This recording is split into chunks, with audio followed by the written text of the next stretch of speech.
Hello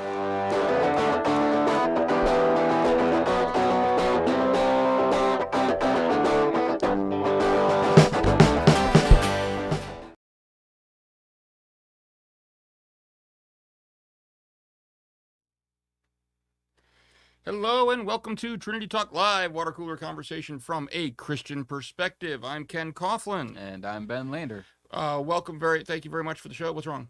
Why are you timing out? Mara, what's wrong?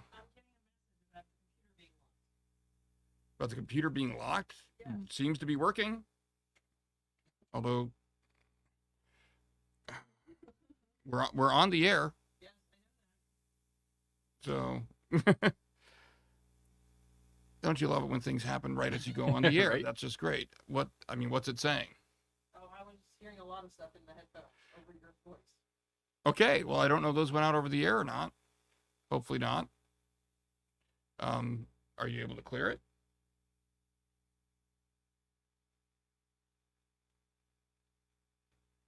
It says that our IP address has been used to access websites that... I forget. She's still talking to me. Something about identity theft. Great. Can you just close it out and get rid of it? I'm trying to. It doesn't like that when I do that. That's okay. Well. Please bear with us. Ryan Awanowski says hello, tuning in today. Hey, Ryan, thank you for joining us. You can actually do me a favor. I'm curious, Ryan, since you're watching, if this is coming through the stream or not. Apparently, we're getting some error messages on the computer that we're using to stream, which is getting audio. You shouldn't be hearing it because desktop audio is turned off. So, Ryan, if you wouldn't mind letting us know, are you hearing anything other than our voices? Like an annoying computer voice saying that there's an error message. If you wouldn't mind letting us know, we'd appreciate it. Otherwise, we will get going. And Mary Kay, I did find that other comment from last week, so I've got that ready to go. Cool. So it won't let me do anything. It won't let you do anything. No. Not even going up to the top screen. You can't move your mouse up there and do anything. I mean, don't stop the stream or anything. But all right. Well, we're still on the air, so we're gonna just try to see what we can do here, and then if we have a trouble when it gets time to switch to the next slide. Robert Koger's watching, says he's not Ryan, but it sounds good. Good. Okay. Cool. Thank you guys. No, I can't. Oh wait, there it is. Yeah, there's your mouse. I don't know. Go ahead and switch the slide. All right, that's working. So we should be able to get through with the show. Now put the other slide back on because I haven't talked about it yet. Okay. But I can't get her to stop talking in my ear. Just take the headphones off. All right. So Ryan, I want to ask you, I'm seeing and hearing just fine. No other sounds. Great. All right. Awesome. So thank you. Just so you know, who knows what's going to happen. We're already having technical problems, but it doesn't appear to be affecting the stream. So we're just going to go full stream ahead. Full stream ahead. See what I did there? I'm going to act like I did that on purpose and it wasn't just a slip of the tongue. So anyway, welcome to the show tonight, ladies and gentlemen. If this is your first time joining us, we are delighted to have you joining us here this evening. The byline there says it all. We are water cooler conversation from a Christian perspective, which means we're going to talk about the same topics that everybody out there in the world is talking about. Sometimes they have a particular Christian slant, sometimes they don't. But what brings us and makes us unique is we do try to bring a uniquely Christian perspective to it, meaning that we talk about these topics by putting Jesus Christ first and foremost. You are invited to be part of the program here this evening as well. And Robert Koger says it's still all good and well synced. Good. Cool. You are invited to be part of the program as well, and because this is a discussion program, but it's not just a discussion between those of us that are here in the room. You're invited to be part of the conversation as well. And if you have a thought, you agree with us, you disagree with us, you just want to tell us what beautiful hair we have, whatever it may be, type your comment just like you're seeing here on the YouTube chat so far. If you're watching us on the Trinity Joppa YouTube channel, type your comment in the live chat. If you're watching us on the Trinity Joppa Facebook page, you just type your comment there in the comment section of the Facebook page. Your comment, as you've already seen, will appear over here in this box to Ben's left. And once there is a break in the conversation, I have both sitting here on my computer, both Facebook and YouTube, and we'll read your comment live here on the air, and we will interact on it. And if I happen to miss it, don't notice it because I'm wrapped up in the conversation. Our lovely producer, my wife, Mary Kay, will hold up a sign. We'll do nothing because I can't see. You can't see. Okay, so she'll do nothing. She's pointing out she can't see anything because of what the computer's doing. We'll monitor from here. So yeah, we'll just hope that my computer continues to work. I mean, if it shows up there, I can see it. Yeah. So we'll see. And yeah, B.A. Thomas, if you happen to be watching, you might not have a computer in the morning. Who knows? We'll find out. So, it's a computer that's going haywire. Anyway, but you're invited to be part of the show, so please join in on that. Mary Kay, you can change the thing back now. I can. You can. I see. Now I'm talking about people like commenting. Now, one other thing we do at the beginning of every show is if you're not watching us live, obviously if you are watching us live, comment live, we'll interact. But even if you're not watching the show live, you're coming here later after the fact, you're still invited to be part of the conversation. The way you do that is you leave your question, comment, whatever, in the comments on the YouTube channel, the YouTube video, not the Facebook one, the YouTube one. And then we will pull up those comments and we will talk about them at the top of the next week's show, which we do have one from last week's.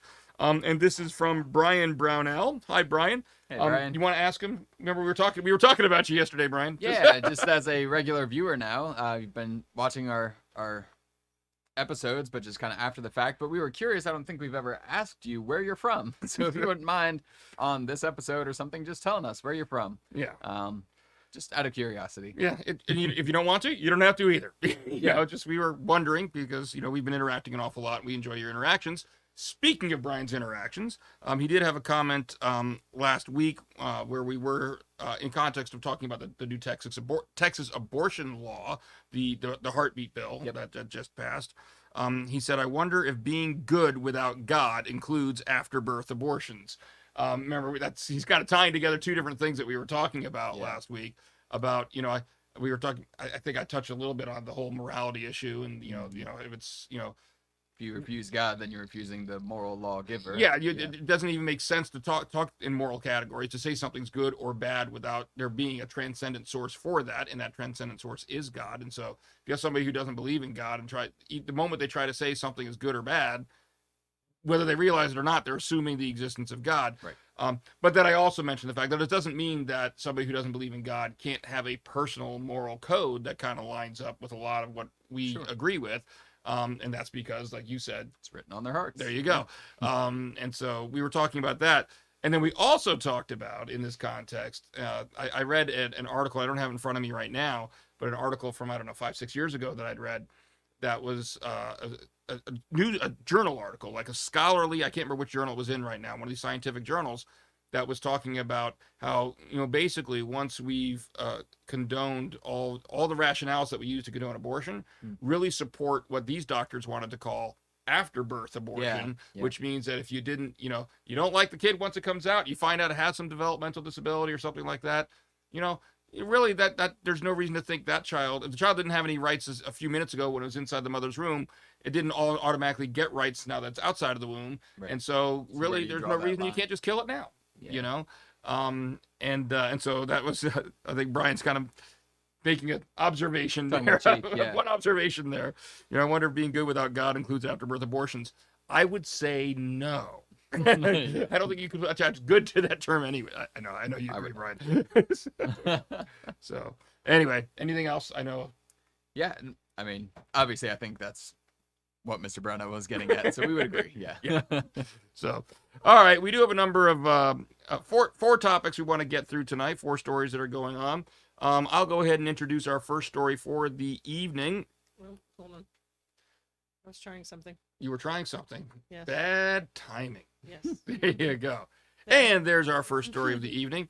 If you haven't heard of the fabulous AOC, I don't know if they call her that, was what's RBG? Alexandria Ocasio. No, I know that. Oh, Ruth Bader Bader Ginsburg used to have a RBG. nickname for it. It was based on a song, and I don't know. It was RBG, wasn't it? But it was the notorious RBG or something like that. Yeah, like the notorious BIG. Yeah, that's what it was. See, I knew you were more in touch with this kind of thing than I was. I don't know. I was zero. I'm the least rap influenced.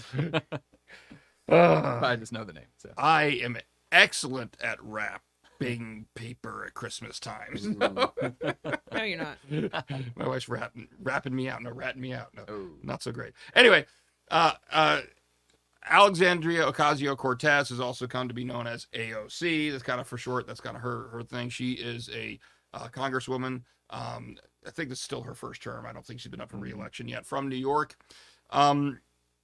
And she's part of what's known as the Squad, or was, I don't know if they still kind of refer to that, but basically these are openly declared, they're openly advocating for socialism in many regards in America. And so she has somewhat come under fire this week. I guess it depends on what side of the political aisle you're on, frankly, how it seems to be the reaction to this is. But if you've never heard of the Met Gala, this is an annual event at the New York, the Metropolitan Museum of Art. Now, what I didn't know until I did some research for this article, it's not a fundraiser for the museum as a whole. There is a particular annual exhibit, which is a fashion exhibit at the Metropolitan Museum. And that is the only exhibit there that doesn't receive funding from the museum itself. And so they have to hold this fundraiser every year for this particular exhibit that is there for a few months, then it goes away until the Met Gala the next year, and then it comes back. And it's basically, the exhibit is all about fashion trends, and whatever the latest in fashion trends are. Not my cup of tea. I gotta say, I'm not gonna go to a museum for that, but Somebody who's owned the same t-shirts for 10 years. I wish I could say that. My t-shirts from 10 years ago don't fit me anymore. You'll get there. So the Met Gala, which I think is usually held earlier in the year, but in this case, it was just held a couple nights ago, 2 nights ago, I think. Right? No, I don't know. I thought it was recent. It was, I thought it was Monday night. Yeah. Sunday night. Yep. Okay. And it's this big fundraiser for this exhibit. And what you need to know about this fundraiser, it's $30,000 a ticket. All right. At least, yeah. Then go up from there to come, and they come, and there are approved photographers that, of course, take everybody's pictures, and lots of times there's some kind of entertainment or something going on. But it is basically, and the reason they upped the price to at least $30,000 a few years ago is to, I mean, the article didn't put it this way, and the Met's got to put it this way, but to get rid of some of the riffraff. I mean, they wanted it to be a very exclusive event. How do you make it an exclusive event? Make it really expensive so only the ultra rich can afford it. Now, in addition to the people who are actually paying $30,000 or more per ticket for this event, the Met also, or I don't know if it's the Met or Vogue magazine, it seems like there's kind of a symbiotic relationship in running this, but they invite certain celebrities, and they match these celebrities up with designers, and the designer will create an outfit, and I think most of them are probably women, but I don't know for sure. Just the ones I've seen have all been women. So they'll design a dress for them, and so now this celebrity then goes to the gala in this dress that was designed by a designer exclusively for a custom-made dress exclusively for this event, and every event has a theme of some sort, so they have to fit the theme. Well, there were the gala, like I said, was this past weekend. A lot of designers with a lot of different dresses. It seemed to be the theme. I know this wasn't really the theme, but the theme was, let's write a slogan on you. Seemed to have been the theme this year. I think the official theme is American fashion. Yeah. So with very, very vague. Yeah, very vague. It was, let's write a political slogan on you. That was the theme this year. Let's write a particular political angled slogan on you as well. Well, the issue that's gotten some controversy was Alexandria Ocasio-Cortez, who is, known for, I mean, her whole persona is, she was working class, and she was, before she got elected, working class person, who stands up for the rights of the little guy, fight the rich, kind of thing, wants to adopt socialism. Everybody should have free healthcare, free education, free everything. So she goes in a dress that has the words "tax the rich" on the back of it, all along the back side of the dress. This has gotten some people defend the action, and I'm not going to go into the commentary. I'll let you start that off. Sure. But basically, some people are defending her. Some people are finding this to be inconsistent and hypocritical. So go ahead. You can start the commentary. Yeah, I mean, so just like you said, depending on what side of the political aisle you fall on, some are seeing this as hypocritical. You've got, obviously, the low-hanging fruit here is you've got somebody paying $30,000 for a ticket to wear a dress that's custom made, by the way, so that's on top of that. Yeah.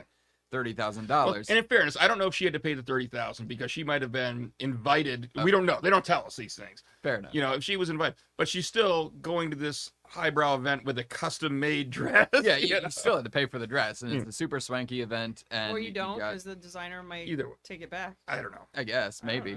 and then it'll be on display at the Met. Maybe, but maybe. then, Seriously, I don't know. Yeah, but yeah, I mean, I kind of fall into that. It seems very hypocritical. Obviously, the low-hanging fruit there is you've got a disparity between a $30,000 per head event and tax the rich. Obviously, that's the people there. AOC is defending this, saying she was breaking the fourth wall, quote unquote. So she said she still wanted to. To quote The Princess Bride, you keep using that word. I do not think it means what you think it means. Sorry, filmmaker. She's completely misusing the term. We'll get to that. Go ahead. Yeah, nobody was filming her. There was There was no fourth wall for you to break. Right, exactly. Glass ceiling, maybe you were going for? Mixing your metaphors? I don't know.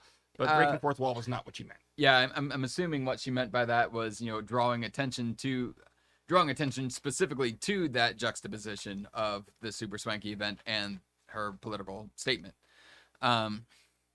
People are justifying it on Twitter, saying, they applaud her because, that's the type of event that you should be having that statement out there as. But I think for her constituents that she's trying to advocate for, saying tax the rich, I don't know, just being at that event, it kind of leaves a sour taste in their mouth. Yeah. For one, whether or not she had to pay for it, again, that's a fair point. We don't know if she actually paid for it. But if she did, that's it's even more hypocritical, leaving a sour taste in your mouth. So, yeah, and I'm the last person to ask about fashion, but it just seems tacky. Yeah. But I don't know. To me, it kind of seems tacky, but you're just writing slogans on dresses to begin with. But I don't know if you get hats with slogans. I don't know. Maybe not. But yeah, I guess here's the question that I'll field to you. What good did it do? Yeah, I mean, and I'll preface my response by saying this: in the grand scheme of things I care about, this is really low. Yeah. Okay, I know a lot of people are outraged, or sometimes I think we live in an outrage culture that we just want to get angry about everything. I really don't care about this that much. Why are we talking about it? Because everybody else is. Yeah. I mean, that's right. So that's why but in the grand scheme of things, as if our primary goal is to point people towards Christ, I think this is one of the things where we kind of need to pick our battles, and let's not go looking for a fight on this kind of thing. It is what it is, whatever. Even to point out the hypocrisy, I mean, we should expect the world to be hypocritical. Yeah. So. I mean, now, all that being said, because we're talking about it, again, understanding how little I care about this, do I find this to be kind of hypocritical? Yeah, and here's why. And I look at it from the perspective of, and again, Travis says, I don't care. You may not care at all. You shouldn't care what I think. You really shouldn't. My opinion means nothing on any of this. And not just because I have worse fashion sense than Ben, okay? But I look at it, and even if she was given everything for free, all right? If she was one of the celebrities, got a free ticket, let's say she got the dress for free and all of that. I understand her point, even if I disagree with her political position. I mean, tax the rich. Well, they are taxed. Well, you don't really mean tax the rich. You mean you want to tax them more in order to do. I mean, or only, or whatever. Yeah. Right. So I mean, they are taxed. But so there's a more that I don't like slogans to begin with. I've said that on the show before. I don't like memes because they oversimplify complicated issues. Sure. And obviously, this is something that needs to have a more meaningful conversation than just a slogan that fits on the back of a dress. But I find a lot of people are saying how courageous it was. I don't find it to be particularly courageous because you were at the Met, and the Met, you were basically going to an event surrounded by people that agree with you. Somebody made you the dress. Yeah, I mean, anything but wear it. And yes, you were going. You were, and I understand this. She was going to an event of the super wealthy and saying tax the rich. I get it, but the people who go to the Met tend to be the super wealthy who lean more politically towards her side of the aisle. So so I don't care. You want to call it courageous? I don't personally see it that way, but if you see it that way, that's fine.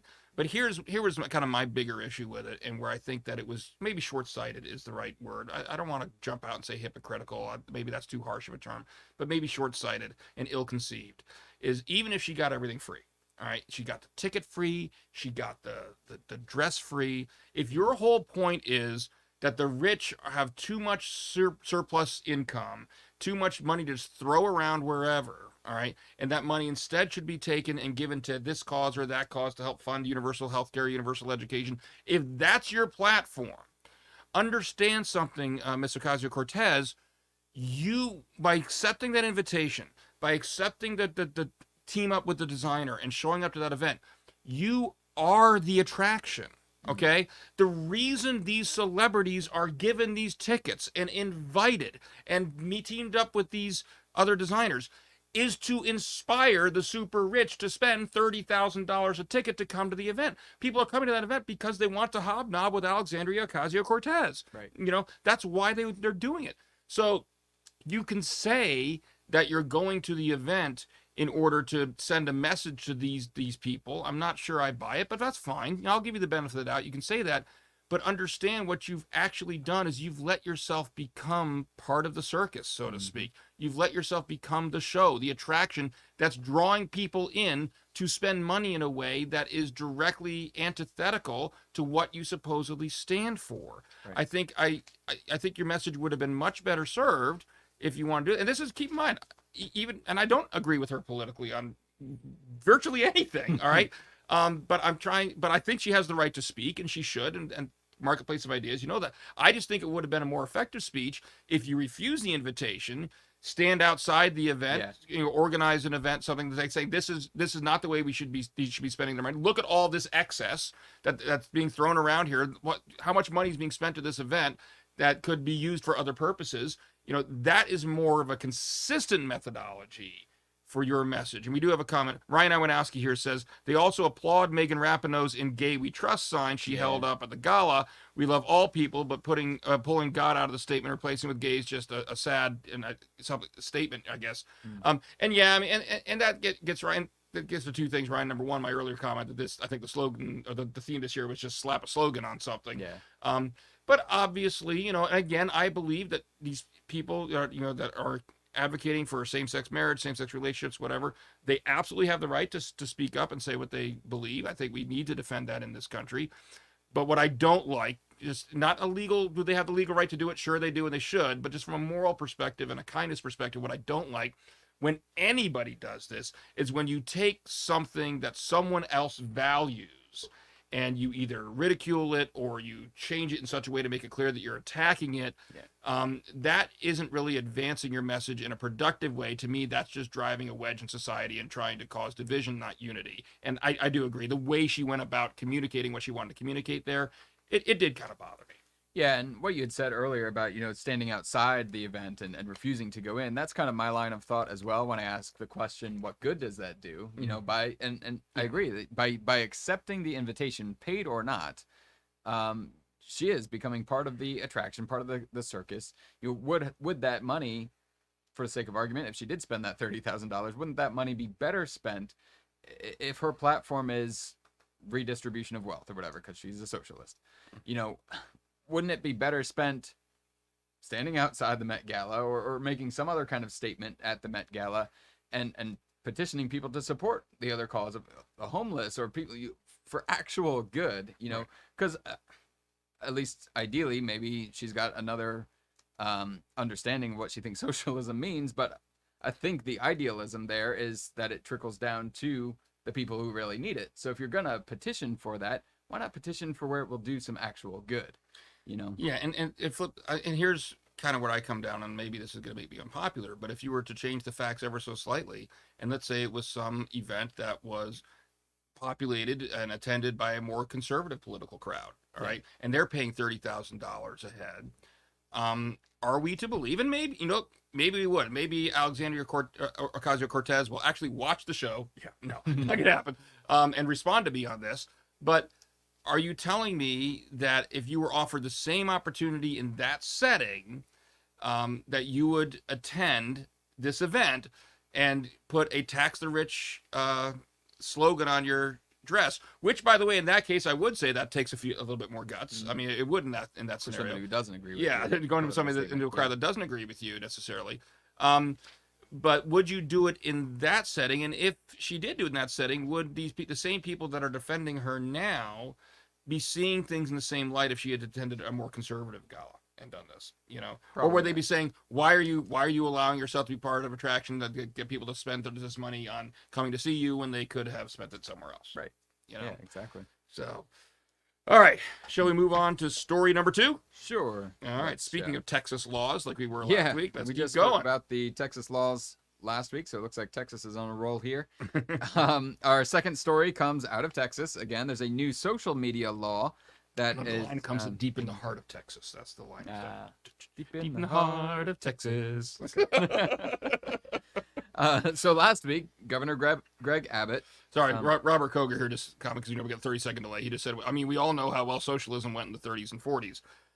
Well, That's a whole other conversation we could launch into, and I have a number of times, about that. But those that don't learn from the past are doomed to repeat it. And it's not just the 30s and 40s, Robert. I mean, we can, there's plenty of, history of socialist governments around the world even today. Yeah. I mean, Argentina? Am I thinking right? Yeah, Argentina. That basically went very downhill. Venezuela, I think, or maybe that's what I was thinking of. I don't know. Venezuela. That went downhill when they adopted a socialist form of government. So anyway. Yeah. Then moving on to our second story, but yeah, I agree, Robert. So Governor Greg Abbott last week signed a bill. He's the governor of Texas, and this bill forbids the largest social media companies, that's Facebook, YouTube, Twitter, all of the usual suspects. It bans them from removing users or their posts based on their political viewpoints. So, we've talked before on the show about a lot of perceived, rightly or unrightly, but it seems very, very coincidental that there's been a coordinated attack on social media on freedom of speech and all of these things, taking down posts and particularly aimed at conservatives and Christians and all of that. But this one specifically that was signed by Governor Abbott prevents social media companies from removing posts based on their political viewpoints. So, and it does this similar to the Heartbeat Bill by not enforcing it directly by the government, but by allowing citizens to sue social media to take them to court over perceived violations of this. So if you personally live in Texas and you've had a copy or a strike on your YouTube channel or Facebook, a post has been deleted or taken down, you're allowed to sue now those tech corporations for violating this bill. It says it claims to protect individuals from censorship on social media websites, appears to violate private corporations' own speech rights. So this is where this article kind of goes into defending the opposite side here. So basically it's making the argument that this bill, which is supposed to defend First Amendment rights for the users of the social media, actually is violating the corporation's First Amendment rights for free speech. And so free speech scholars and advocacy groups say that it is unconstitutional and it dictates political speech on the world's largest platforms by regulating, by mandating that they keep that up.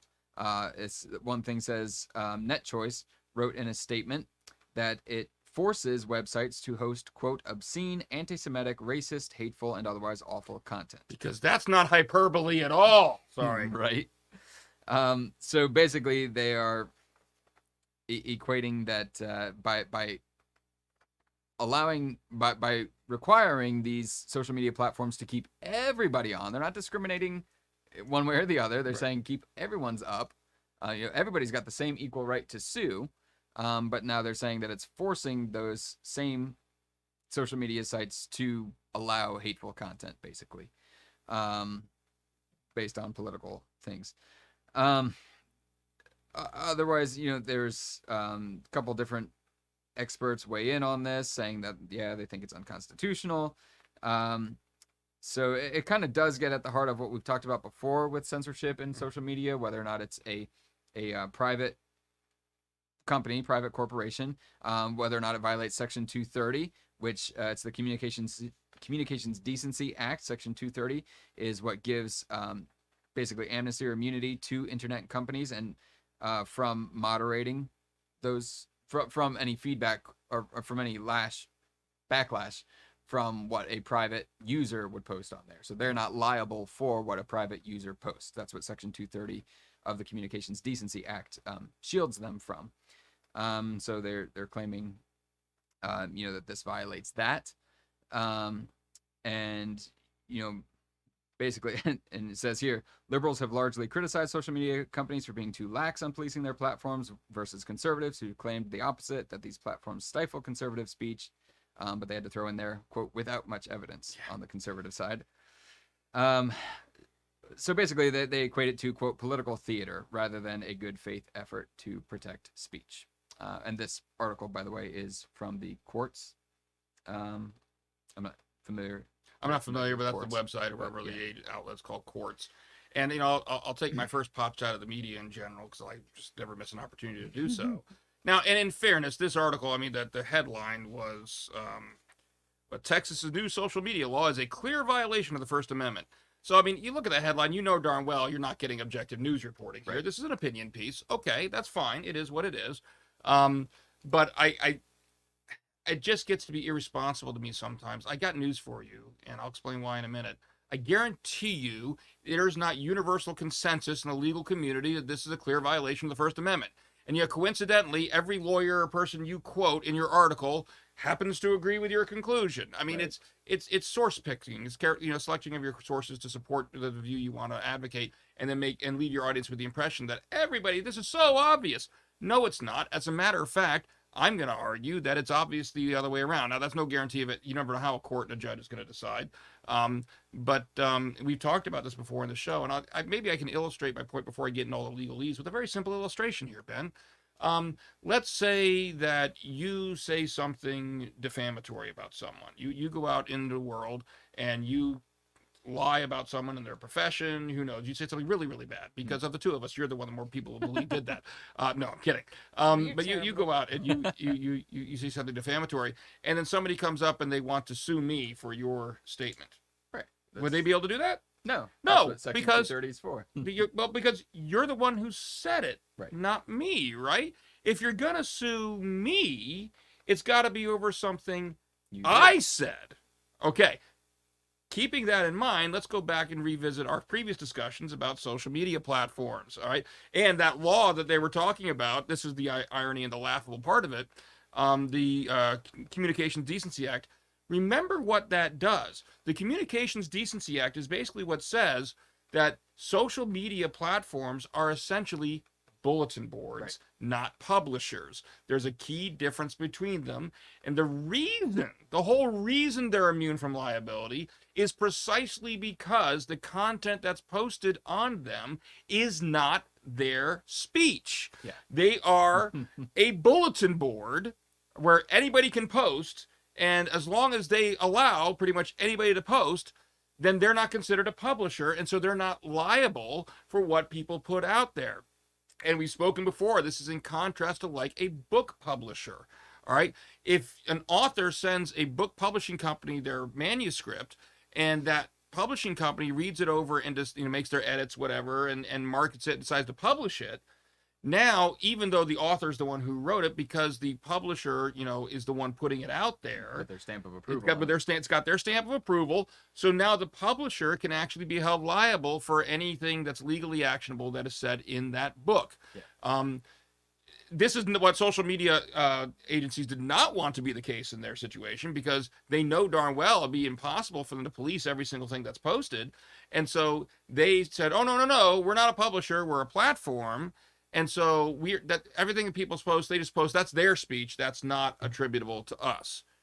Well, hold on a second. You can't have your cake and eat it too. Yep. Because now what they're trying to say is if this Texas law requires them to allow people to post whatever side of the political aisle they want to post from, and they can't limit and they can't eliminate posts just from one particular viewpoint because of the political viewpoint that's contained in it, they're trying to say, oh no, now you're forcing Facebook, Instagram, whatever, to say things they don't necessarily want to say, and you're violating their First Amendment rights. And violating Section 230, but if you use that logic, they're not protected under Section 230 Exactly. if they're a publisher. It's like, well, you can't have it both ways. The whole in one breath, on one side of your mouth, you're trying to say, oh, you can't hold us liable because things that other people post on our platform aren't really our speech. It's their speech. It's not us talking.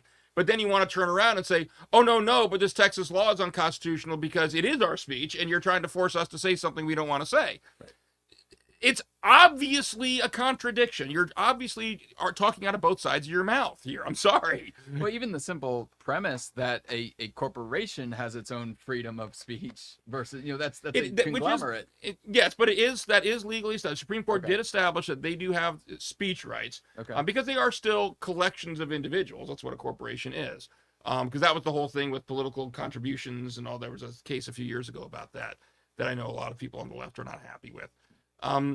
But it's so funny to me. It's one of those things like, be careful what you wish for, because you just might get it. If you want to you really want to fight this battle and say, oh, no, you're forcing speech on us. Okay, then everything that gets posted on Facebook is attributable to Facebook. Let's see what happens next. All right. Yeah. you Better take down the Taliban's account. Yeah, well, yeah. I mean, seriously. So I think they lose protection they certainly lose the justification of the Communication Decency Act and the reason for the lack of liability if they continue to pursue this argument. And it's just obviously inconsistent to me. Oh, for sure. So now, leaving that aside for a second, maybe people think this is obvious based on what we've said, but I think maybe we should have just a practical, from a Christian perspective, conversation about the law itself and whether we should be requiring someone like a Facebook to allow. Well, let's talk, here's the perspective to talk about it. Let's talk about that concern. All right, that was raised. That I kind of tipped my hand a little bit, thinking it's hyperbolic. I mean, I think you're over exaggerating the risk. Sure. But I think we're also naive. We don't say there's some risk of line drawing. Where do you draw the line? Because don't you have to let them draw the line somewhere so that you don't have people using Facebook to plan terror attacks, for example? Absolutely. And I think that's a clear deviation from, and that's where I think you can get into the policies and guidelines if those are clearly outlined for the terms of use of that. You agree not to post any obscenity or foul language or clearly planning to harm somebody when real harm comes into play. I think that's where you can draw that line. I think from a Christian perspective, obviously, hopefully we would not be posting those things, but I mean, you see when people get emotional, I mean, Christians, we are sinful humans too. We strive for sanctification. We strive for Christ likeness. But we fall short. And I think that's one charge, I think, for any Christian users of social media is to not fall into that trap. Don't take that bait. When you're engaged in heated conversations with somebody, not to fall into that defamation trap, or just really, if it is possible, as far as it depends on you, live at peace with everyone, as Paul would say. From a non-Christian perspective, yeah, there's a definite liability there for human nature. Some people are gonna be inflammatory just for the sake of being inflammatory, and so just to see how far they can push that envelope, and so there has to be a line in the sand.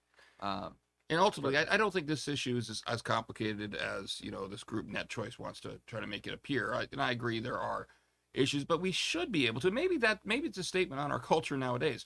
We should be able to look at things and reasonably say, yeah, no, that's crossing a line, and no, that one's for the sake of freedom. We got to allow it. And I guess my concern is when I see this list, they say, well, it's going to force websites to host obscene, anti-Semitic, racist, hateful, and otherwise awful content.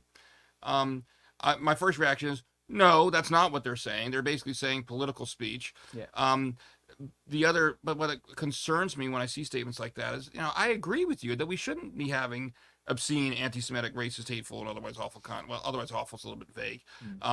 But I guess my concern is I think we live in a culture nowadays where we have to first ask people, well, what do you mean by that? What do you mean by those terms? Because, I mean, take example, hateful is obviously the easiest one to jump at there, in the sense that it seems like many things nowadays are just based on you have a difference of opinion, therefore you hate me. Speech. Yeah, it's hate speech, and so that concerns me a bit there. Yeah, and I would say we as a society have begun conflating those two, and I think that's what they're doing here, is conflating a particular political viewpoint with hateful speech, and going back to even all the rhetoric surrounding what happened. And again, we've said on this show before, what happened on January 6th. We don't condone that action, but there's also, or maybe that's too fresh, but other political issues, take your pick, where it was conflated as hateful and bigoted solely because of the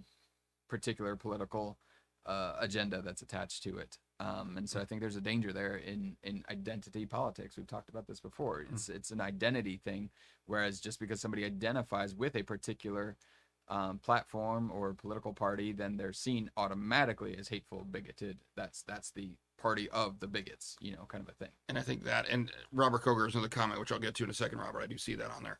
I just want to mention one thing about what you just said is, and one of the problems with identity politics nowadays is what it does, it basically divides us, and it puts people into certain categories, and defines rights, how we should feel.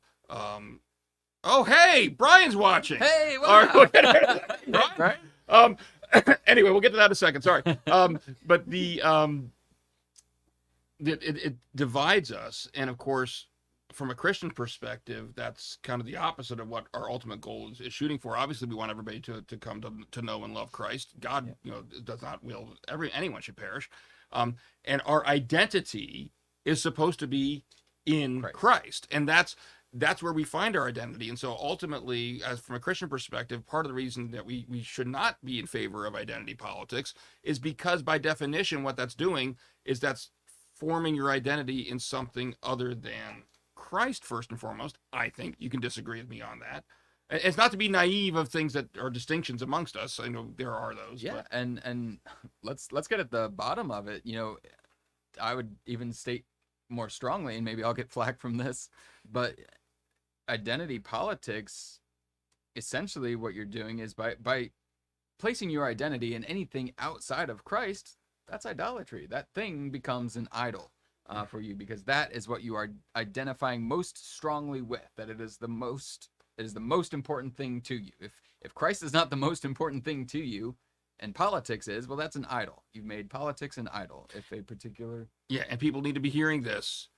That's true of everybody. Because I think when we hear statements like that, I know that the tendency of a lot of people out there is, yeah, the other side shouldn't do that. Right. It's like we need to be looking in the mirror on this too. Yeah. We got a few comments here we got to get through here. So Robert's posted two here. He says, Reddit lets their own subreddits be run by the people who get to choose their own admins to possibly help get the blame off of them. Which, yeah, that makes sense, because that's one more layer that they're putting in there to try to say, hey, it's not us. We're just the that's like moderators on a forum or something. Yeah. And he also says, own subreddits too is the wrong way to say that, as they and completely run by the users. We got own subreddits too is the wrong way to say that, as they and are completely run by the users. Yeah. So I get what you're saying there, Robert. So that's the point, is that they're a bulletin board. They're trying to do one more, separate themselves one more layer from everything to say, we're not a publisher, we're just a bulletin board. We don't even, we have these other admins that run it. So unlike Facebook, which is the ultimate admin of what appears on there. And Brian Brownell comments here. He says, social media allows plenty of obscene content as long as it isn't politically incorrect. Oh my gosh, Brian, what was I just watching? Okay, this wasn't social media, mind you. This was, it was the VMAs. Okay, I'm not going to go into specifically. Oh, the dress. There was a lot. All right, that were shown, and I did not watch the VMAs. I have not watched the Video Music Awards since, well, when there actually was such a thing called music videos. Back when MTV actually showed music videos. When I was a kid. They still exist. They just don't. They don't show them on. No. Okay. I'll date myself. The 1980s. Okay. The last time I watched the VMAs, they even existed back then. I don't even know they were called the VMAs. There's just I don't know, but there's very little music video about music MTV anymore. But it seems to me, and it was on display that evening, and Brian, this may be a lot, I'm sure you probably agree, it makes you see this on social media as well. So much of what passes for dancing and art now is just simulated sex acts. It's like, how is that art? How is that dancing? That's not, but that's a facade that people can hide behind and say it's art. But it devalues people in my mind. I don't get it. And I mean, there was one that I saw a snippet from the VMAs, which, first of all, arguably could have been a pot shot at Christianity because there was a woman on something that was resembling a cross anyway.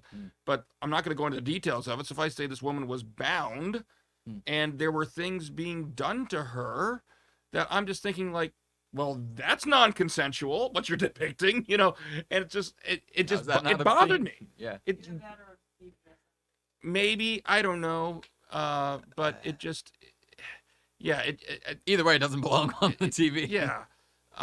Robert here says, I think they will let anything through as long as you're not right wing. Yeah, I mean, I'll say it this way. I think most right wing outlets aren't producing content like that. Right. So you're not going to see that. So anyway, it just amazes me, I mean, what people allow as their entertainment. And we don't think that this is influencing society. Of course it is. What you allow to entertain you is going to influence the person that you become. Politics is downstream from culture. Yeah. You know, and So anyway, but that's Brian, that's when your comment made me think of this thing I just saw on somebody else's program where they were talking about what was on the VMAs, and they showed a couple snippets of it, and I was like, wow. Yeah. Wow. And this is nothing new. I mean, look at what was Miley Cyrus. Miley Cyrus, yeah. A couple of years ago or whatever, and before her, whoever else, you know, all of these things. What was the Meghan Trainor? Or I don't know if it was her. I don't know. But all of these, you know, pop But you're the one stars that's supposed to who- be in touch with this kind of thing. Yeah. Not those things. You know what? One But- thing. Okay, I got to say one thing I love, especially since Robert's watching the show right now. So we have some more people that work for the media department here now. We have Robert Koger, B.A. Thomas, Sarah Garner, and every week we have a social media or media meeting that Ben sits in on because he's the head of the column and everything. And so it's Ben, it's me, and then it's these three other folks. And for once, Ben's not the young guy. And so it's kind of fun. I'm the second oldest guy. Yeah, but there have been a few things that they brought up, and I've seen that glaze come over your face that quite often comes over mine when you and I are talking on the show. So it's been entertaining. Reality. It's been fun. So anyway, all right, what are we at? How many stories have we talked about? That's number 2. We're on to number 3. We're on to number 3. Oh, it's a movie story. It's a little more uplifting. Yeah, this is Yeah. This is the Mary Kay story. So no, this is I'm sure a good portion of our Christian audience out there has heard of the Kendrick brothers, formerly from Sherwood Baptist Church, and they kind of went out and started their own production company. Well, yeah, I mean, you've got Courageous, you've got Facing the Giants, you've got Fireproof, you've got Flywheel.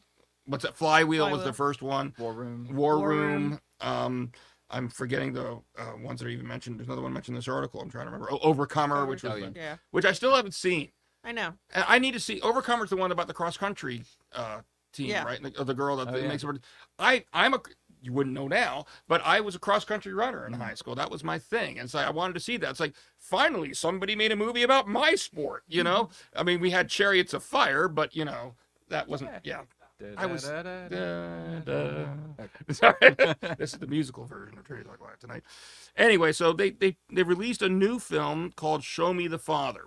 Now, Show Me the Father, in case you're wondering why I haven't heard of this, it hasn't been as heavily promoted as some of their previous stuff, and it's actually a documentary. It's a documentary that's basically telling stories of a number of fathers, inspiring stories for fathers, about having biblical truths and instilling or teaching biblical truths about the biblical notion of fatherhood and what it means to be a father. If you've ever seen any of their work, especially Courageous, obviously this is something that's been near and dear to the Kendricks' heart, this message of fatherhood. I mean, that was the kind of underlying theme of that movie Courageous, which is still to this day my favorite film that they've done. I love that movie. Well, the movie opened this past weekend, and it earned an A+ cinema score. Now, I don't want to overstate it, but then we will overstate it, or maybe accurately state it. Do you understand what cinema score is? All right, this is not a rating of a bunch of critics who pretty much universally pan Christian films. Not universally, but to a large extent, they don't tend to like them. But cinema score is essentially exit polling. So it's people who have decided to lay their money down to go see the movie. They come out of the movie and they ask them, did you like it or not? And they grade it essentially. And this particular documentary film has earned an A+ rating.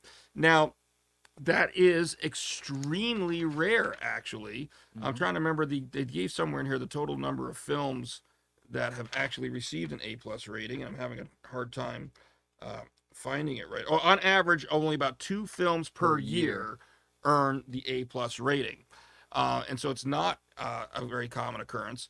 And because anytime you have people some people are going to like a film, some people are not. So an A+ film rating pretty much means everybody liked this movie. What's interesting, really interesting, is that the last 3 films that the Kendricks have released have all received an A+ rating, making Alex Kendrick is the only director to make 3 straight movies that earned an A+ rating. Rob Reiner has made 3 films at an A+ rating, but not consecutive. Not surprising. The Princess Bride, When Harry Met Sally, and A Few Good Men were his 3 films, whereas with Alex Kendrick, it was Overcomer, War Room, and Courageous have all earned an A+ rating.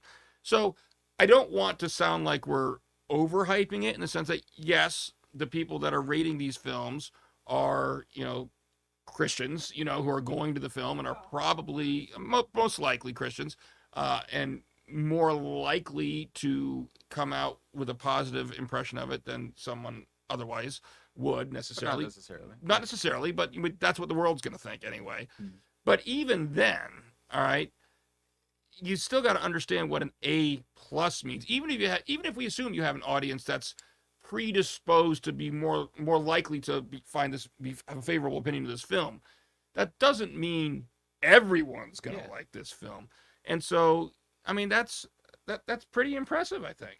I'd say so. And I think this kind of stands, and I don't think we planned this on purpose, but in contrast to our last story when we were talking about just at the end there, the type of content that right-wing, or, well, in this case specifically Christian groups are making, it's not that type of content that gets all of the obscene content that you see in the world. This is wholesome and whatever's good, right, pure, noble. Think about those things as scripture would tell us to, and we see a stark contrast here. And so a lot of times Christian films, let's just be honest about it, don't do as well in the box office because of that reason, because the world is sinful and doesn't like those types of movies, doesn't share those same values, or at least thinks that they're hokey or forced or whatever the argument is. I don't know, but I think it is, without overstating it, I think it is an achievement for sure, and I think the Kendrick brothers should be very proud, and it makes me want to go see the movie because I like their content, and I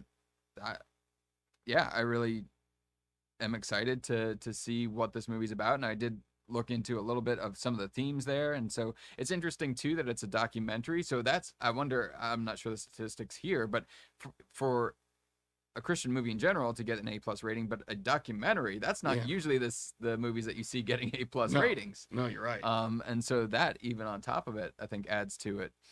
My only, and I don't even want to say that it's a hesitance going into movies, because anytime I go into a movie, I try not to set my expectations super high, not to be let down. Actually, I try to lower them. That way I'll be pleasantly surprised at the end of it. So I'm just interested to see how they handle that comparison between Earthly Fathers, because it goes through Earthly Fathers. I know Tony Evans is in there and does a little bit of it. There's a couple other people that they gave mention of that are in this movie, and kind of gives a comparison of good and bad. It doesn't shy away from some of the ugliness of human relationships that people encounter. A lot of times as Christian, well, people in general, when we speak of God the Father, people have one of two reactions. Either they've had a good relationship with their earthly father, and so they have a good, that's automatically an inroad for them to have that more personal relationship with God, or the inverse, that they have not had a good relationship with their earthly father, and so that puts them kind of at a distance from viewing God as their earthly father, and because they're not sure what that means for them. And so I think this film, what it's tried to do, now I haven't seen it yet, so I can't really speak, you know, objectively here, but what it seems like is that they've tried to kind of reconcile that for both and point people toward a what they've described as a spirit-filled experience. So I'm excited. I mean, anything that does that is good in my book. I think you're hitting on an evangelistic challenge. Yes. Because not just the father term, and I agree with you on that. It's funny you were going there because I was going to say the same thing when I heard you start talking. It's like, nope, I guess I don't have to. He got it. But family. I mean, the term too. You know, we refer to your Christian congregation. You know, we're a family. Well, I think we need to try to be cognizant of the language we use sometimes, because understand that when you hear family, you may have warm memories of, you know, Christmas mornings by the fire and all this. Someone else hears family and they're thinking, well, I don't really have one, or my family was, you know, my abusive, you know, father or mother, whatever it may be. And so, you know, we have to understand that these terms are going to conjure up different impressions. And so we need to make sure that we are communicating the Christian and the biblical truth that's behind them. Yeah. But it's challenging sometimes because we all come into this with our past baggage, so to speak. So that's a tough one. But I will say this in regard to the movie. I'm a filmmaker. I mean, I do nothing elaborate, but I've done a number of short films, and I know how challenging it is. So I have mad respect for people that, I mean, you can go out and make a bad movie, but if it's still decent production value, you know, I got news for you. It took effort, you know, it took effort, and I have respect for anybody that does that. But I will say that especially some of the earlier Christian films, we'll call this the pre-K era and the post-K era. And what I mean by that is not kindergarten, Kendrick, pre-Kendrick and post-Kendrick. It's how I divide my Christian films. A lot of the pre-Kendrick films, not all, but a lot of them, we seem to fall into this trap where every Christian film had to be about the end of days, and you know, it's the Left Behind like, movies. we don't actually have the budget to do this right, but let's do it anyway, you know, kind of thing. I think that's where a lot of the stigma comes from, because they were, I hate to say it, not the best quality. Yeah, they weren't, and not to say that all of the movies since then have been great, but I think we have seen a definite uptick in films. There was one where my wife and I watched The Resurrection of Gavin Stone, which didn't really seem to get a huge following, but I really enjoyed it. I thought it was well done. My wife's going to say... It had some really wonderful cringeworthy moments. Yes. But there's one movie that we didn't get to see this past year that just came out that I wanted to. I remember seeing the trailers about the pastor who basically everything's over the top, and he wants to, like, for his gimmick for Easter, he's like really going to have a real live crucifixion on stage or something. It was a comedy. I mean, but it's like, okay, but it was pointing out a truth to, you know, what was interesting about that movie, and I didn't get to see it, I saw the trailers, is a lot of the Christian films, even to some extent the Kendrick ones, really seem to be designed to more reach the non-believing audience. Yeah, they have what you call a come to Jesus moment. Right, whereas this movie was really clearly more geared towards Christians and kind of shining the light on us. But I do think there have been, you know, some films that have not been very well done, and that does, you know, mark against us. This is going to make me very unpopular. I didn't really like War Room. I know a lot of people loved it. I wasn't crazy about it. I wasn't. It definitely wasn't my favorite of their films. I thought it was okay. But yeah. I'm trying to remember. It's been so long since I've seen it that I'm trying to remember what my. I don't think it was a poorly made film. Yeah. So I don't think it was anything like I have some issues with the Transformer films, and it has to do with me thinking that they're not well made. I think it was more a cup of tea kind of thing.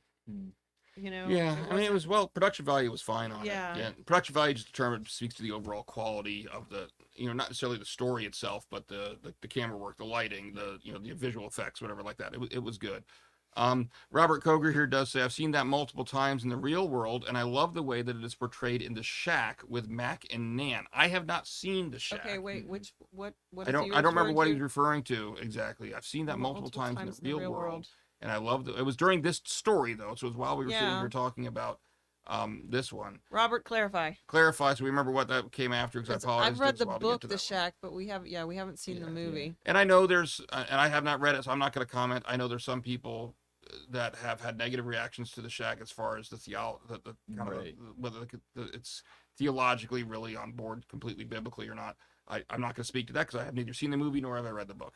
But then Ryan Iwanowski here also says, has anyone else here watched The Chosen? If not, please check it out. One of the best shows I've seen depicting Jesus and his followers. Amen. And Ryan, I'm ashamed to say I haven't watched it yet. No, we haven't found the time. But you are first episode. not alone.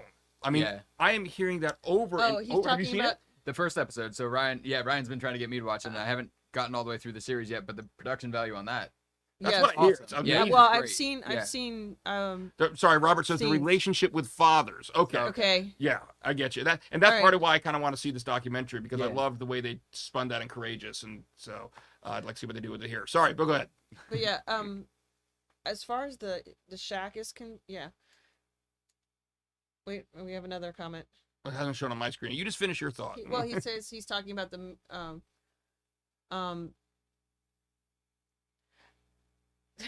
And I'm Oh, that I talking. haven't- Now it just came up, and I'm I'm talking sorry, about Scott, with the she's- movie and book, both are amazing. My Amazing. mom is freaking out that you've not seen it. that Hey, Does that mean hey Lisa, how you doing? Hey Lisa, Well, are okay, you working this? Never mind. let me Okay. Let me just say in his defense, I've told him not that he probably doesn't want to watch the movie or read the book because Ken has and it's not something that I don't have. I have certain movies that when they deal with a certain topic, they just bother us too much. I And can't watch suffering kids. so I can't. I'll walk out. and so in The Shack there's the I mean, just to give you the he would probably want me to watch it first just to see what they show. mean, It yeah. was hard for him to watch even Courageous. It was very difficult. And to give people an idea, Wonder Woman 1984, if you've seen that movie, I'm not going to spoil anything, but there's a recurring child character in that movie.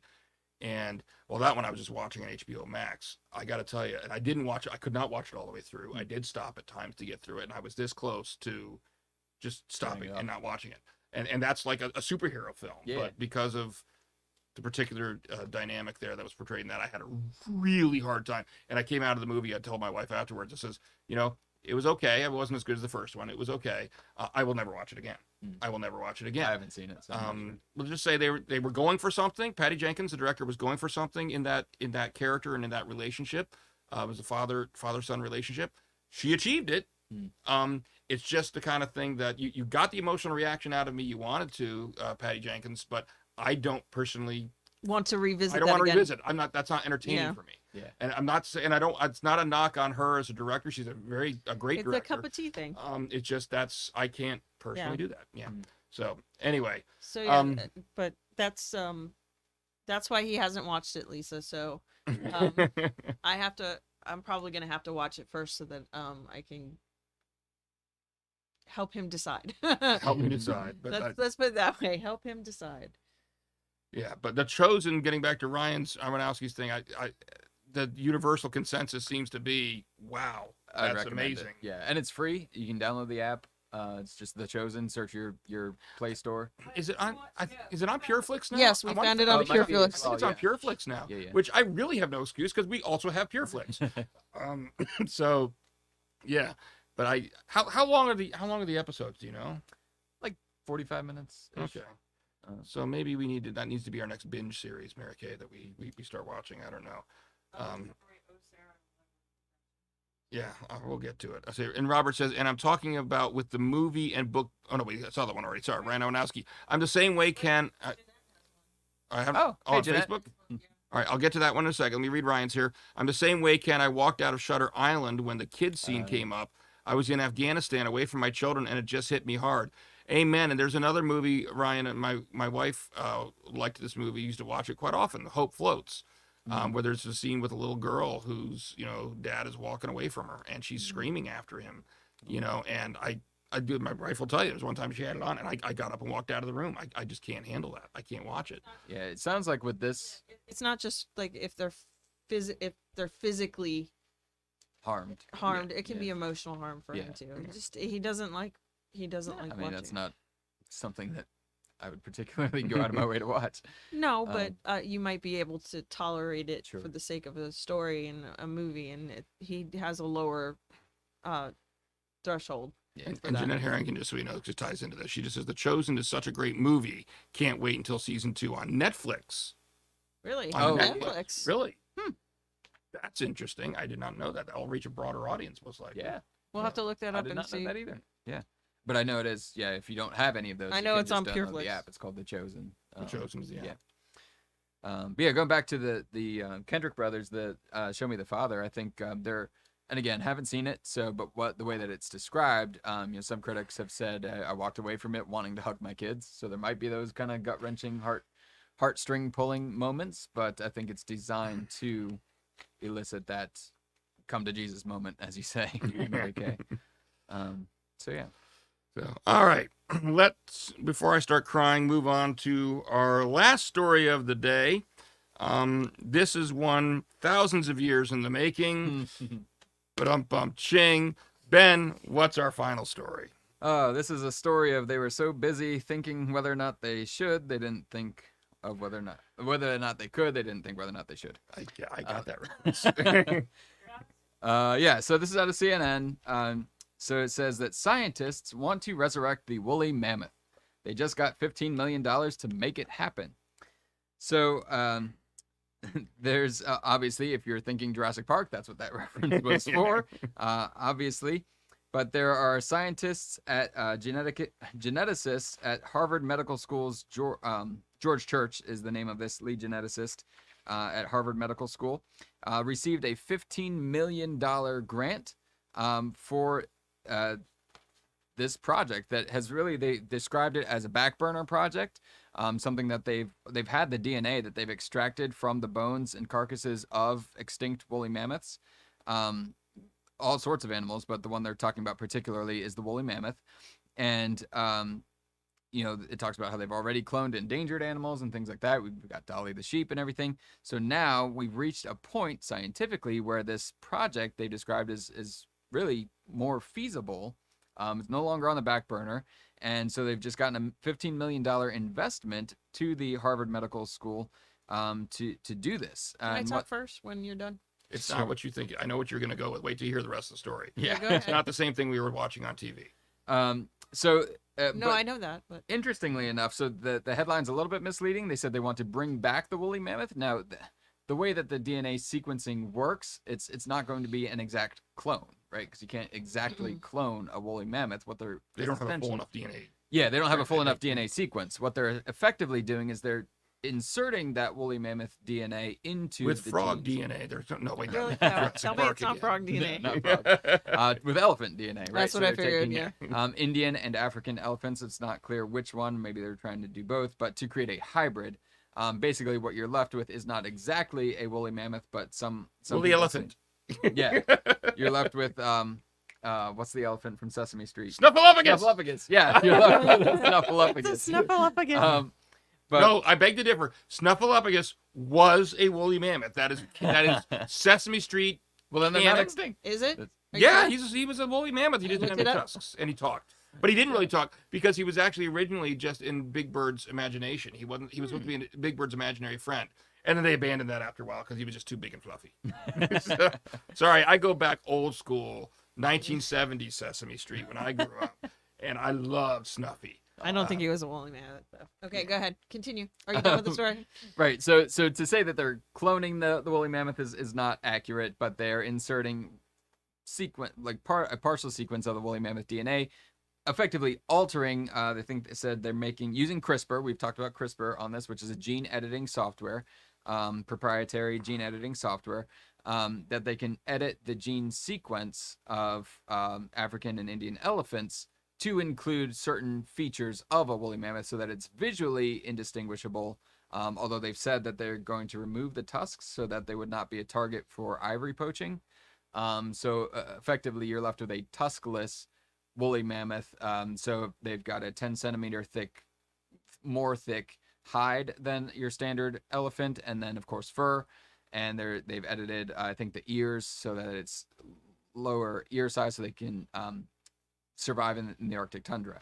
And proponents for doing this have some wild claims that it's going to impact climate change by introducing herds of woolly mammoths, quote unquote, into the Arctic, which will kind of reverse, hopefully. They don't exactly explain how, but reversing the global warming in the Arctic. It has to do with stomping down grass and the permafrost in the Arctic, and lowering the carbon emission, basically there.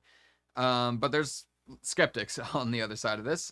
First of all, an ethical question of, that old question of you're so busy thinking about whether or not you could, you didn't think whether or not you should. Whether or not they've talked about different vehicles for doing this. So whether they use a live elephant surrogate to carry this hybrid, or they've also talked about using artificial wombs to grow these woolly mammoth calves. Sorry, Robert says if it's tuskless, then what's the point at all?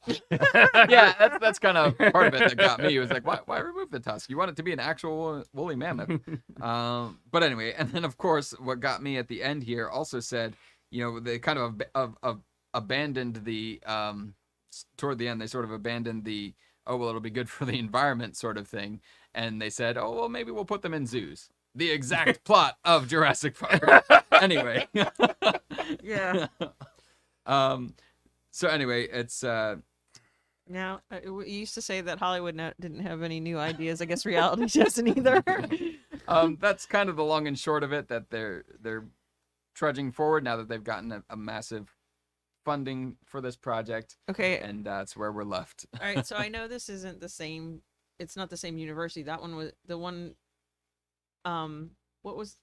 It was a private company in South South Korea Korea, that was South featured Korea. on Expedition Unknown Known. episode a few years back. Yeah. Yeah, and they were searching for a woolly And they were mammoth trying to clone. They were trying to Yeah. find a sample that had the full DNA string. as best they could. best I they think could. they were willing to splice in some if they needed Yeah. it, but they were looking for some really, really good DNA that they went to where it was in Russia, wasn't They it? went a couple different They places. went a Some couple- up in Alaska, some in Siberia. Yeah.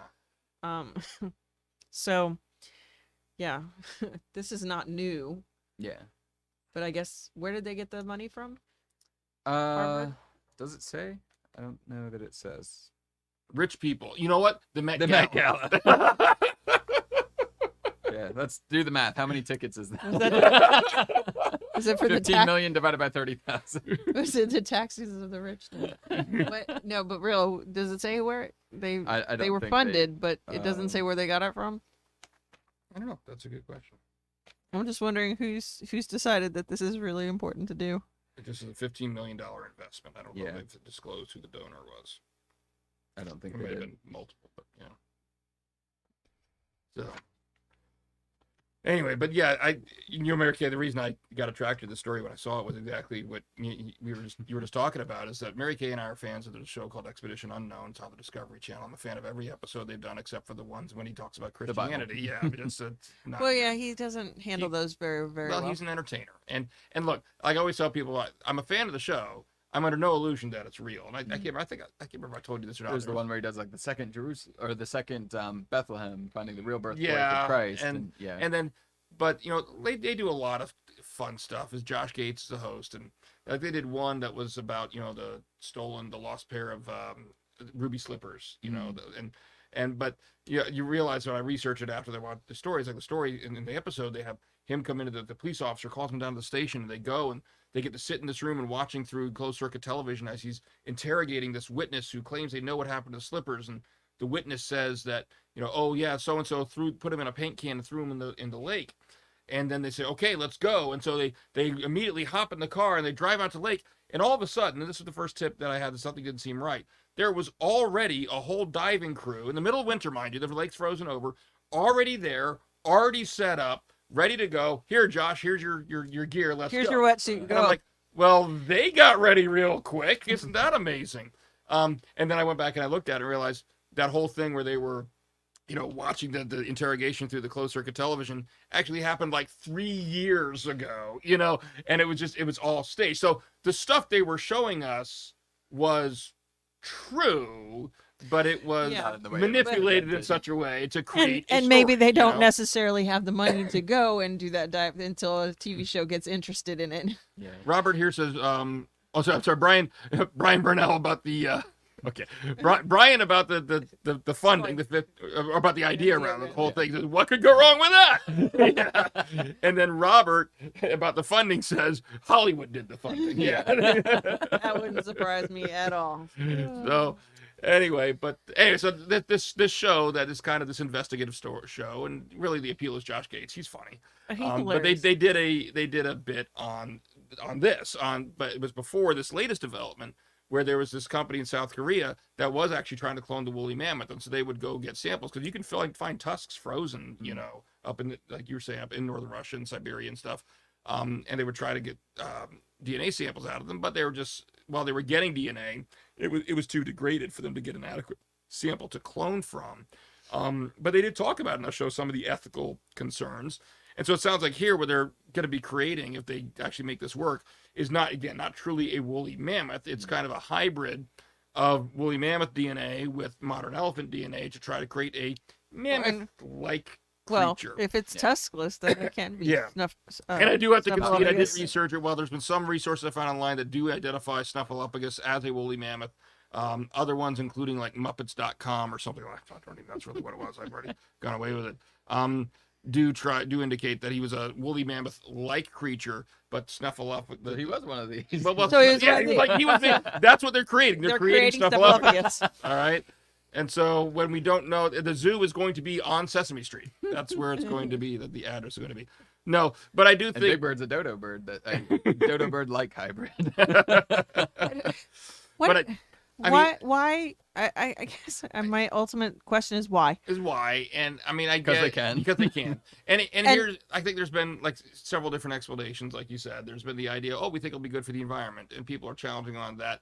And here's the thing, even if that boils down to a theory. And what bothered me most when I read that, I was like, well, we think that they trample us down and they do this, and it's good, it's going to stop global warming and whatever. But I'm like, that's just supposition piled upon supposition. You have no idea. Yeah. And I'm sorry, but creating a whole new species of animal and just throwing them out there in the wild, especially given if you know anything about the way nature works, it is delicately balanced, And so you don't know what's going to happen here. That seems very irresponsible without more of a concrete idea about what the impact is definitely going to be, and you just can't know that. Let alone the ethics of playing God. Well, yeah, and that's the other thing. Ryan, I want to ask you here. So I love watching Josh Gates, but his original show, Destination Truth, on Sci-Fi Channel was better. And here's the difference, Ryan, and I'll fight you on this one. Not really. I love them both. Okay, that's where we got into Josh Gates. Really, we started watching him regularly on Destination Truth. The difference between the two, and I know you're just glazing over because you don't watch either one of these shows. I've seen Expedition Unknown. Ones. Yeah, I've seen the Bible episode. Destination Truth.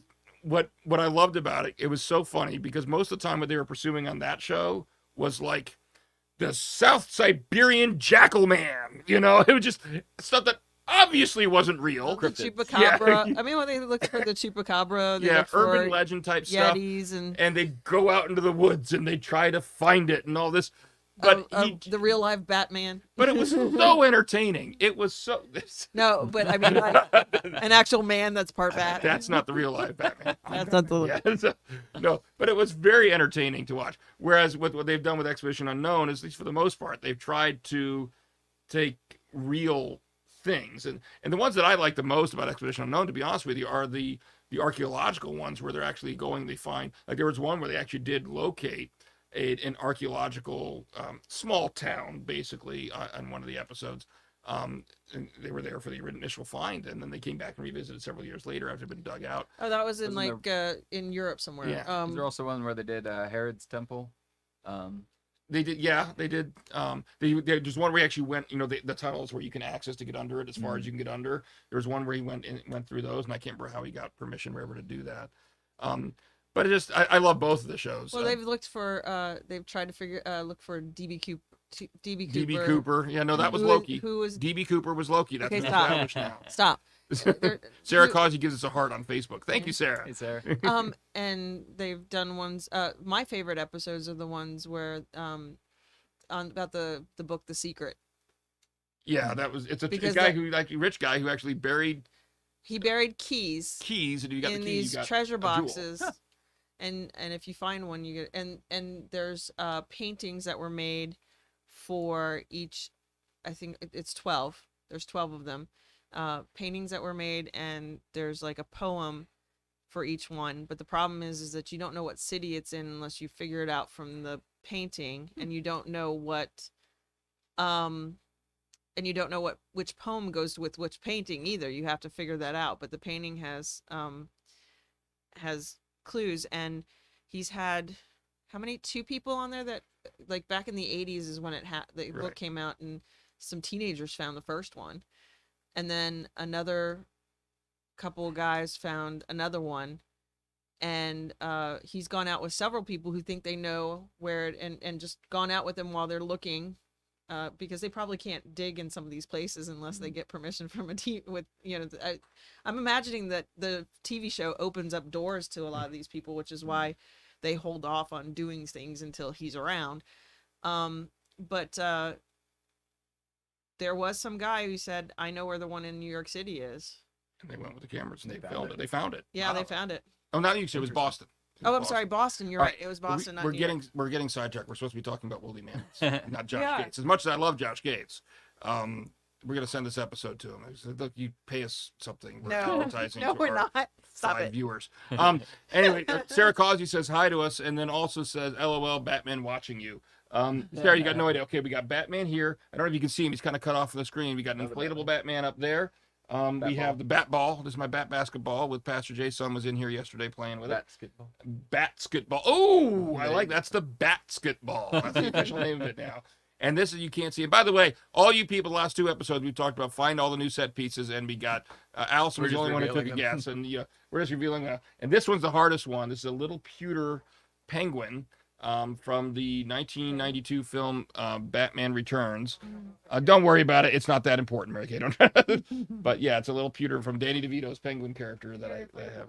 I used to have a pewter Batman too from that movie. I have no idea what happened to it.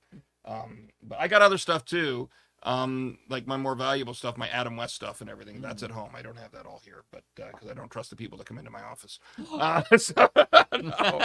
No, we're talking about Rob. Now we Stevie's know still how watching. he feels about that. No. Anyway, back to the Woolly Mammoth. The issue I have, like, number one, when I heard that part about all the environmental benefits, like, you can't possibly know that. It's a huge risk to take to do that. Yeah. And then, like you said, the zoo one is like, well, we'll put them in zoos. It's like, I think people pay a lot of money. So we're really going to genetically engineer a new species in order to lock them up in a zoo? I mean, that's really the motivation. So that's a great motive. Let's play God and create new animals so we can lock them up in cages, Right. It's like Hasn't there been like a sort of societal kind of thing that that people don't like going to Sorry, use Robert anymore? heard me. I wasn't sure with all the talking. He Oh, heard. yeah, he I'm heard kidding, Robert. I trust you. Please don't come in tomorrow and steal my penguin. But isn't there like backlashes against zoos because Wouldn't surprise me. Zoo cancel culture. Yeah. No, Yeah. I mean, I'm not kidding, but to stop having animals essentially locked in for you. PETA's probably all over it. Oh, I missed this one. Ryan Iwanowski also said, sounds like where Ready Player One got its plot from. The Secret. Yeah, I think he's talking about the book The Secret. And Yeah, it could. It's a very similar idea. It is a very similar idea. But then the other thing that was mentioned here, the other justification was, well, look at, for example, the space race, where we go to the moon, for example, and then that the technology push in order to make that happen then leads to other technologies. Right. And so we're hoping that maybe by exploring this opportunity we have now, it might lead to later discoveries also that could be more beneficial. And one of the things they talk about is you can genetically engineer certain organs from pigs and make them compatible with humans. All right. It's like, okay. Or genetically engineer humans in utero. Yeah. And so that's my question is, all right, okay, maybe this will lead to something else, but is that something else a road we want to go down, Right.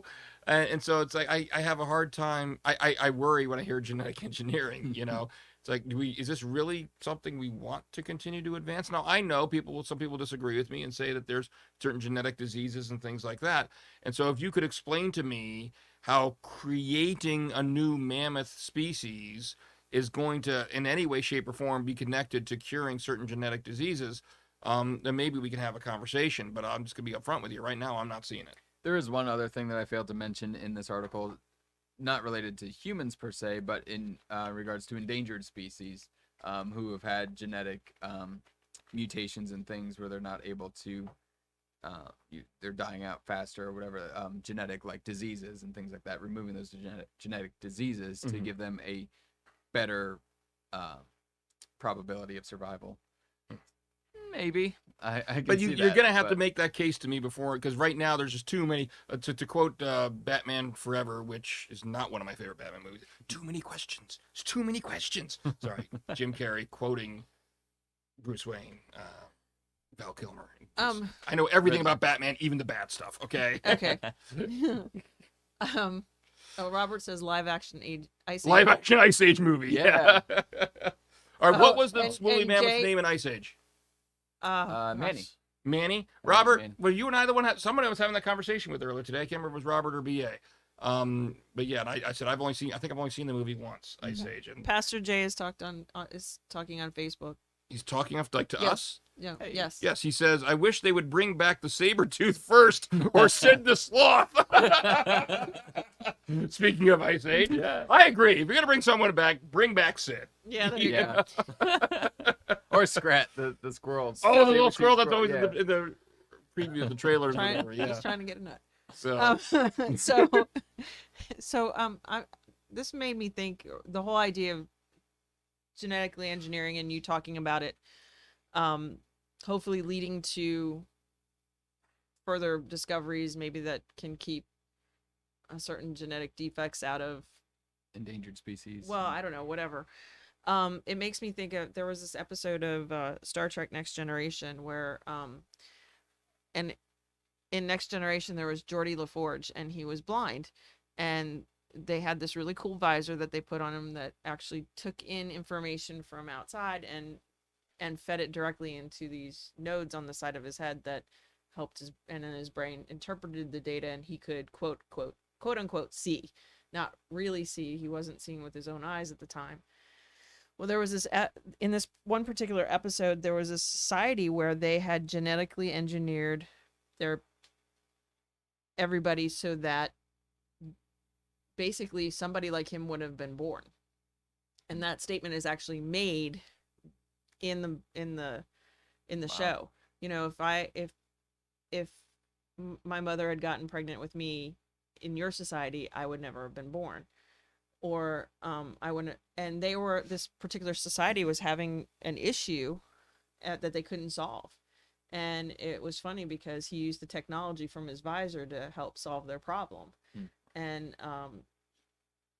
And so the idea is that, you know, necessity is the mother of an invention. If we take away necessity, yeah, are we going to be able, you know, the motivation to Create. Yeah. which is actually a big theological discussion in one of my classes recently. My systematic theology class was about, you know, whether or not we'll still have the drive to a certain drive when we're in heaven, when things, you know, I'm not going to go there. Whole other conversation. Mhm. We're already running late. Yes, and apparently it was Robert that I was having the conversation with about Ice Age, and he says he was about to say Manny, and definitely we need Sid. I think we have a universal consensus Unanimous. that we should abandon the Woolly Mammoth efforts and instead bring back Sid.